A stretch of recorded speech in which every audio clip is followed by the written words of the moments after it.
Բարև ձեզ, ես Ռոբերտ Բադալյանն եմ, սովորում եմ 3-2 դասարանը։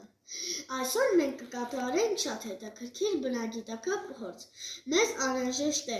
ջուր, պրիսիպցկա և ամանի հեղուկ։ Ջուրը լցնում ենք ամանի մեջ,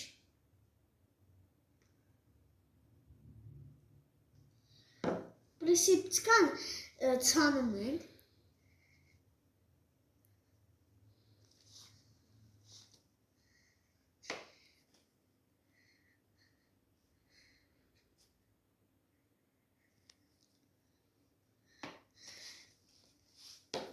և ամանի հեղուկը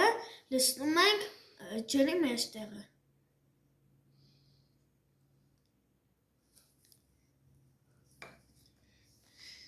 Տեսեք ինչ կատարվեց։ Ջուրը առանձնացնում է պրիսիպցկային։ Հաջողություն, կհանդիպենք մյուս բնագիտական փորձին։